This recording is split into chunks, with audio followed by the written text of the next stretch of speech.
publik kita selama ini sudah ada sejak tahun 2019. Dan salah satunya adalah gerainya BNN Kabupaten Banyumas. Gerai BNN Kabupaten Banyumas sudah masuk dan bergabung di MPP Kabupaten Banyumas sejak tahun 2021. Dan hari ini adalah momen berharga karena bertepatan dengan janjian kerjasama dengan BNN, dan termasuk hari ini informasinya adalah kita bisa menghadirkan layanan BNN di Mall Pelayanan Publik Kabupaten Banyumas. Kemudian Bapak, kami sampaikan juga alhamdulillah untuk dan mungkin kepada seluruh warga masyarakat Banyumas, untuk layanan gerainya kita untuk BNN itu terdapat 7 layanan. Salah satunya mungkin kalau saya sebutkan satu-satu mungkin agak panjang.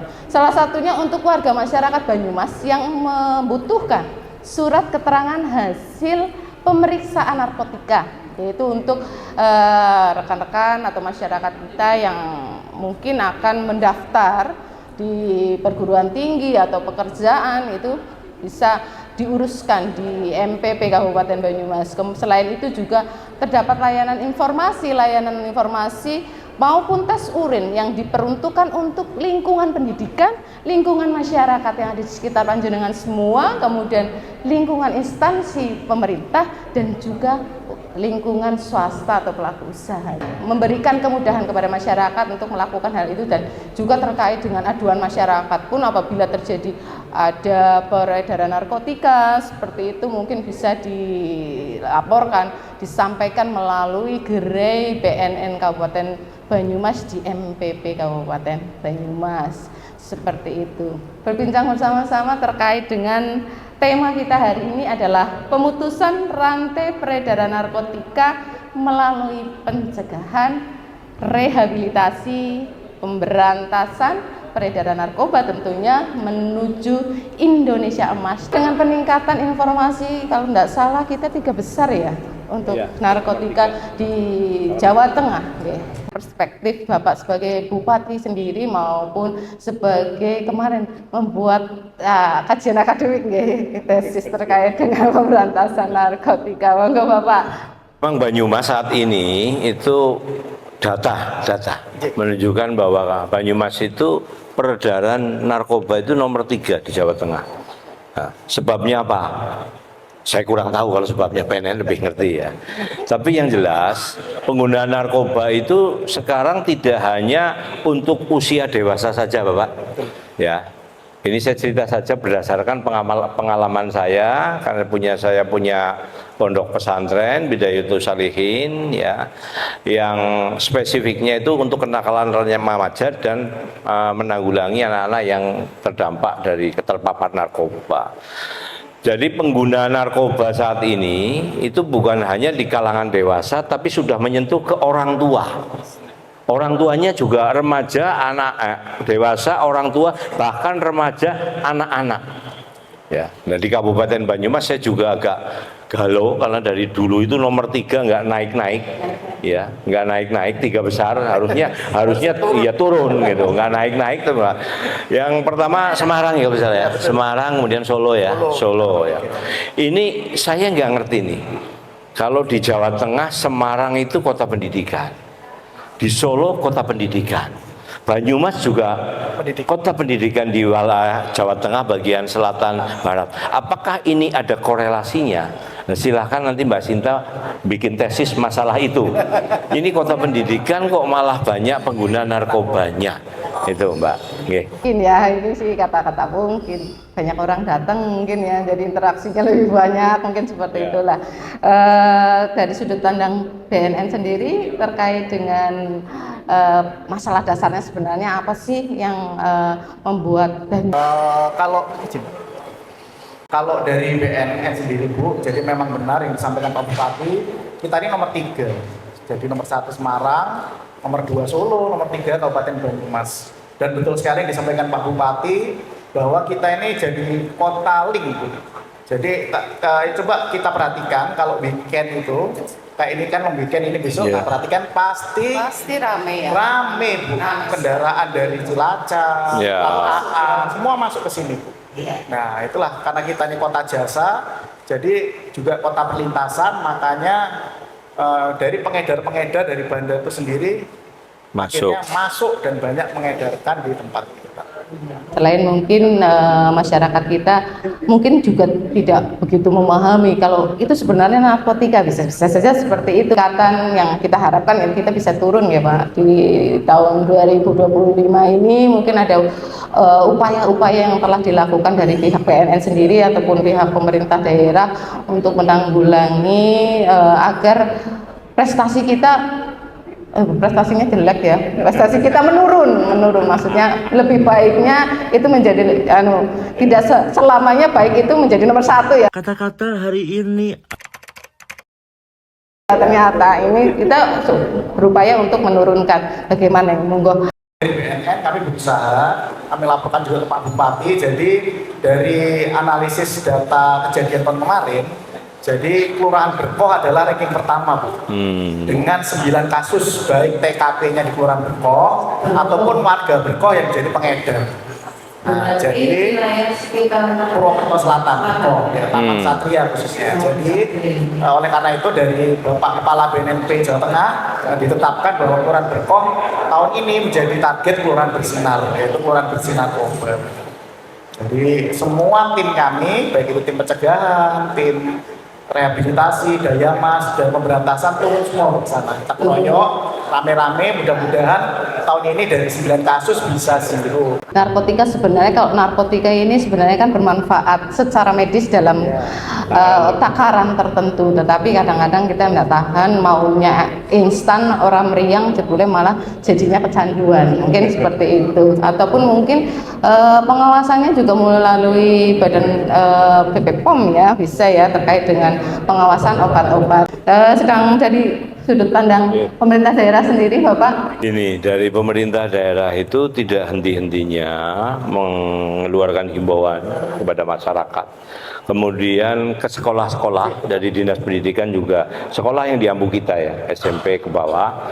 Kemudian bahkan pemerintah daerah Kabupaten Banyumas bekerja sama dengan FKUB, Forum Komunikasi Umat Beragama. Ada program FKUB Go to School. Salah satunya adalah memberikan pengertian kepada siswa, siswi dan mahasiswa bahwa penggunaan narkoba itu berbahaya, intinya itu.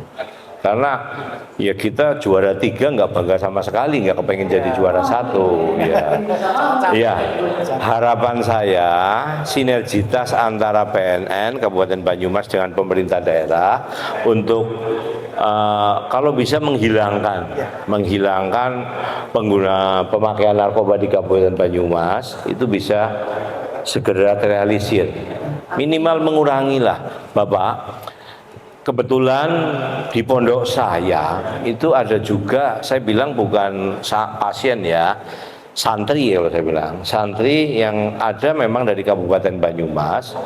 Dan pada saat saya asesmen ya, kadang-kadang saya diskusi dengan, kalau pas saya ke Jogja, sebelum saya jadi wakil bupati malah sebulan sekali saya ke sana, Bapak. Sekarang jarang karena kesibukan ya. Nah, saya tanya, narkoba itu bukan hanya yang mahal ya, Pak. Narkoba yang mahal itu mungkin Mas udah tahu ya, ekstasi, kemudian sabu-sabu, itu ada narkoba-narkoba yang murah seperti aprazolam ya, pil koplo ya, yang menurut cokan koplo ya,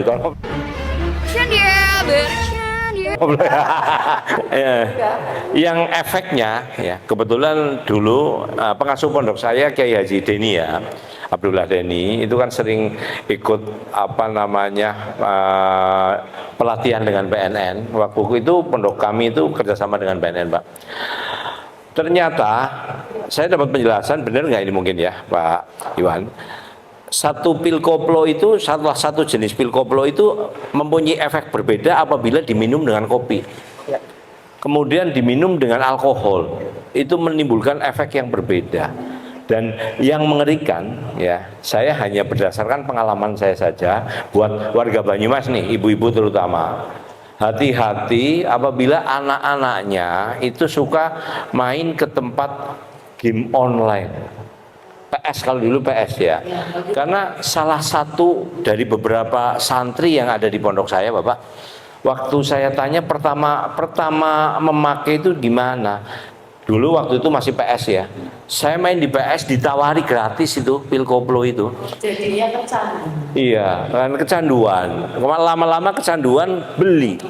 Kalau sudah nggak punya duit, ya Nyolong. awalnya nyolong gelangnya ibunya, biasanya gitu. Kemudian lama-lama jual TV-nya, kemudian motornya dijual. Dan orang sudah anak ya, sudah terkena narkoba itu sudahlah ahli tipu-tipu itu, ya. Yang perlu diwaspadai oleh orang tua itu. Jadi tolong dilihat anaknya ya, yang suka bermain misalkan, bukan melarang saya sih, di tempat game online itu perlu diawasi karena sumbernya salah satu awalnya dari situ. Kemudian peredaran narkoba bukan jenis yang jenis pil koplo, Bapak mungkin masukkan. Kalau di obat-obatan seperti yang di apotek itu terdata. Tapi pembelian penjualan obat-obat yang semacam pil koplo itu di luar apotek resmi itu yang mungkin perlu diwaspadai. Paling itu, Mbak. Masyarakat kita yang sudah kecanduan ini memang sebenarnya bisa dilakukan penyembuhan. Mungkin rehabilitasi apa saja ya Bapak untuk melakukan penyembuhan pada para pecandung gitu. Terima kasih Bu. Saya tanya sedikit ya dari Pak Bupati ini, karena kebetulan saya ingat betul. Jadi Pak Bupati, untuk yang tadi namanya obat Tramadol.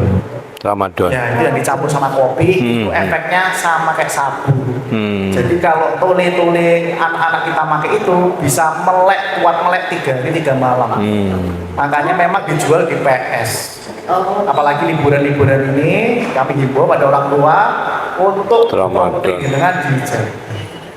Nah ini kayak saya jadi ingat pada saat saya pertama menghadap beliau, pada saat beliau setelah dilantik di pendopo si Panji, ini ada korelasinya Bapak. Jadi kalau yang anak yang putra yang cowok ini nyolong, maka yang cewek mohon maaf jual beli.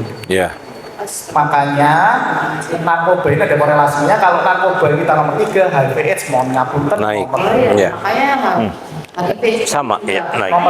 Nomor 2. Jadi memang kalau putri kita dan kecanduan, akhirnya apapun dilakukan. Termasuk jual diri.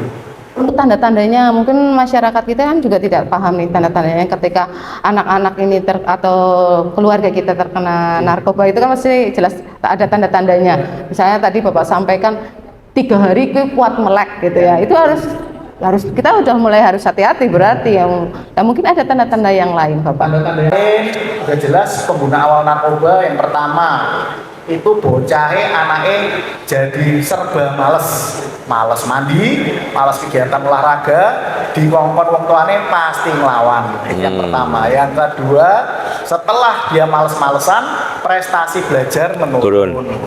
Setelah prestasi belajar menurun, pasti Bapak Ibu harus waspada, barang-barang di rumah mulai hilang.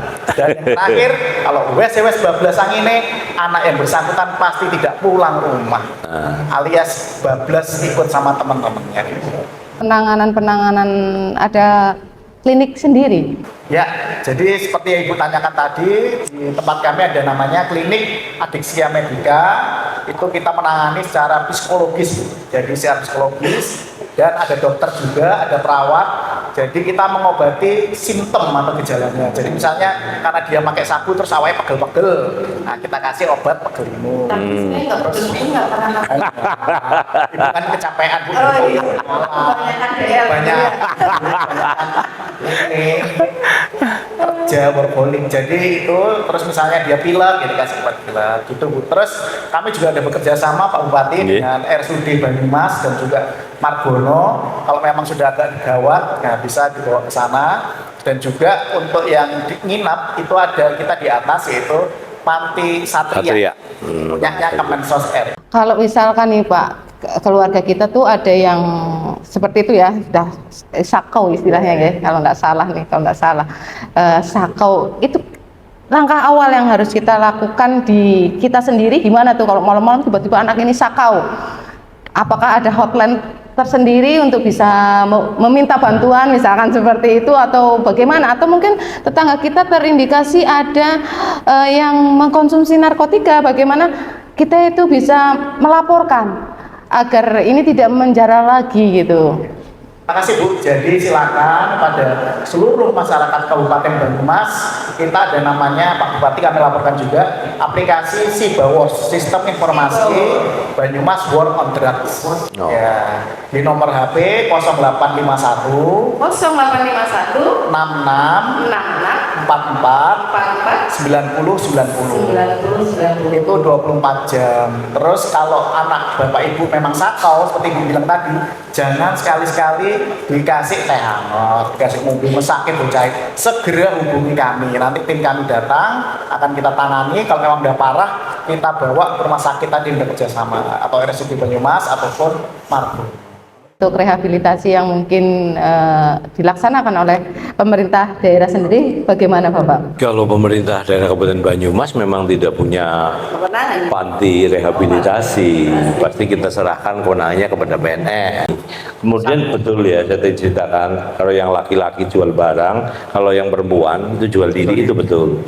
Saya dulu sebelum menjadi wakil bupati itu sebulan sekali pasti nengok pondok saya, dan saya paling senang Bapak kalau nengok itu pas menjelang tahun baru Natal. Karena banyak santri-santri titipan BNN yang cantik-cantik. Iya, perempuan. Iya. Dan mereka ini gini. Kalau orang yang mampu, ya mereka pasti dari uang SPP-nya, uang kuliahnya. Tapi yang tidak mampu, mereka ingin bergaya hidup yang hedon, akhirnya menjual diri. Cantik-cantik. Saya sampai guyon kadang-kadang. Mbok, kamu daripada jual diri lebih baik kan kamu jadi simpanan pengusaha. Ada satu yang sekarang di tempat saya hanya pengalaman di Pondok aja ya. Itu bukan narkoba lagi Pak, tapi narkolema Pak. Narkolema itu narkoba lewat mata. Sudah ada kasus anak kelas 2 SMP kecanduan gadget.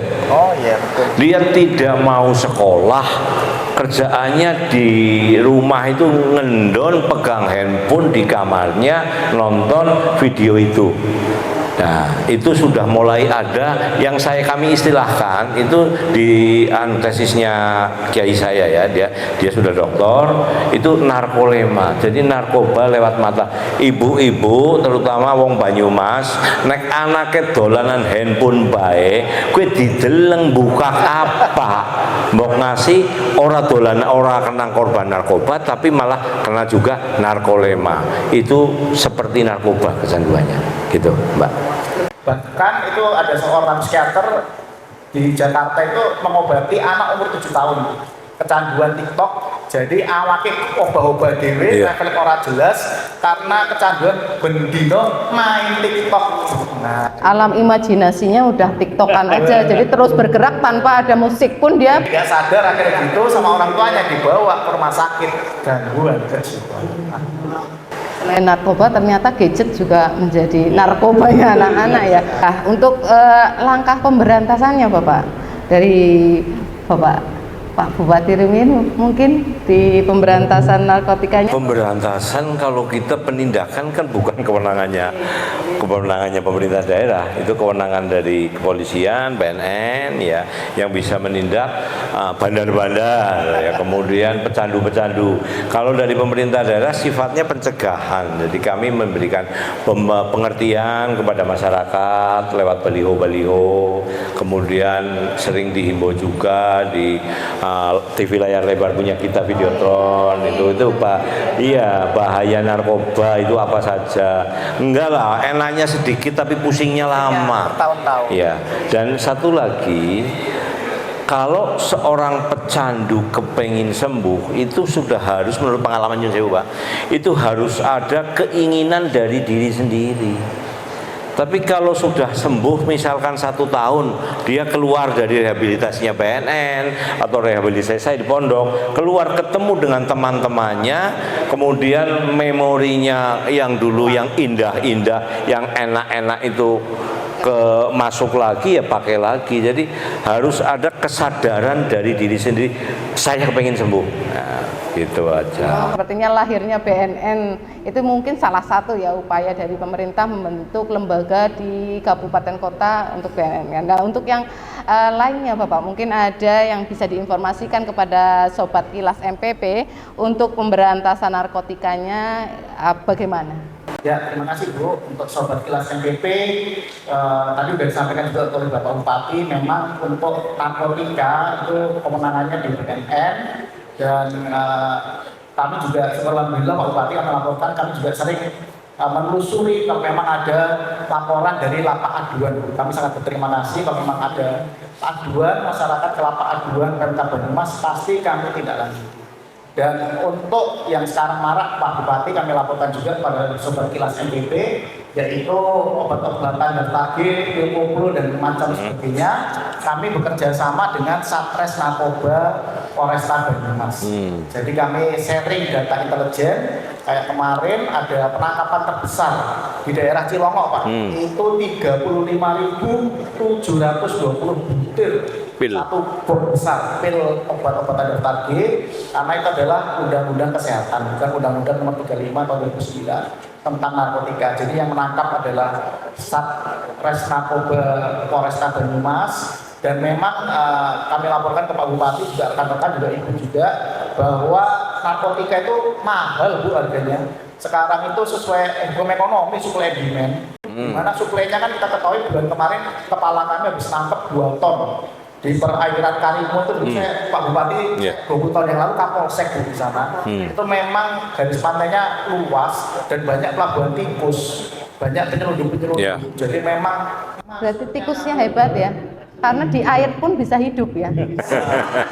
Jadi 1 gram sabu seperti 1 gram emas, 1 gram cimeng atau Ganja. itu 500.000 harganya. Jadi memang mahal. Jadi memang masyarakat sekarang banyak beralih, perekonomian kita juga menurun, beralih ke obat-obatan itu. Padahal kadang-kadang buat makan aja susah ya. Akhirnya keluarganya terbengkalai. Kemudian anak-anaknya stunting mungkin Pak, itu faktornya bisa jadi karena itu. Mungkin ada orang tua yang sudah kecanduan, uangnya buat belanja nggak dibelanjakan kayak gitu, buat cewek-cewek kecanduan jual diri lah, ini apa namanya, menggugurkan janinnya, aborsi, itu kan juga bisa berpengaruh. Ternyata sudah lumayan panjang kita berdiskusi Bapak dan Ibu sekalian serta Sobat Kilas. Untuk pesan singkat di akhir acara Kilas MPP yang pada saat ini untuk kita bisa memutus rantai peredaran narkotika, pesan singkatnya Bapak dari PNN dulu, monggo. Terima kasih.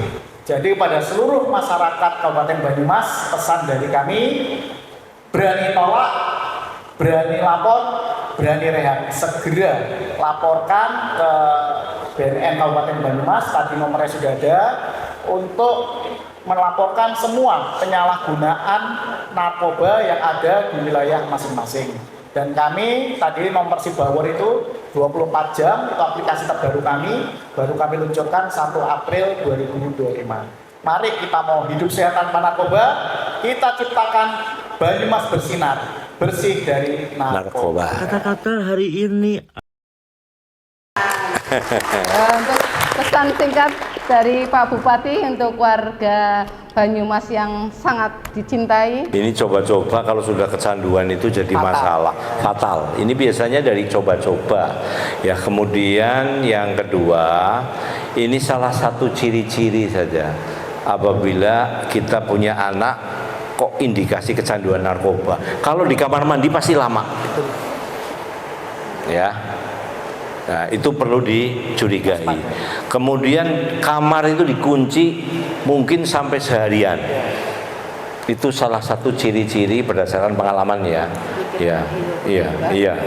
Lagi ngapain di kamar mandi? Itu lagi ngapain di kamar? Ya. Kemudian tolong dicek kamarnya anak-anak. Karena kalau memang kecanduan narkoba pasti ada jejaknya di situ, alatnya ataupun sisa-sisanya, ya plastik yang itu ya, plastik klip-klipan itu pasti ada sisa-sisanya. Jadi tolong kepada orang tua jangan dibiarkan anak bebas, terlalu bebas, tapi tetap diawasi. Salah satu ciri-cirinya tadi kalau di kamar mandi, mandinya lama banget, kemudian di kamar sering mengurung diri, cek kamarnya apakah ada ciri-ciri misalnya plastik bekas tempat obat dan peralatan-peralatan. Sekarang zaman media sosial ya, peralatan itu kayak apa? Bong. Iya, tempat untuk iya, itu bisa beli online soalnya. Bisa belajar. Nah, coba. Gitu, Mbak. Nggih, matur nuwun. Matur nuwun Bapak, terima kasih. Ini mungkin podcast perdana kita. Alhamdulillah, terima kasih hadirnya di Kilas MPP Pak Iwan maupun Pak Dewo, dan mungkin sama-sama kita untuk warga masyarakat Banyumas, seperti himbauan yang telah disampaikan Bapak Bupati Banyumas kita tercinta dan Bapak Kepala BNN, mari kita bersama-sama memutus mata rantai peredaran narkotika dengan pengetahuan kita melalui pencegahan, kemudian rehabilitasi dan pemberantasan narkotika menuju Indonesia Emas di tahun 2045. Mungkin itu, terima kasih dan mohon maaf apabila ada hal-hal yang kurang berkenan. Kilas MPP.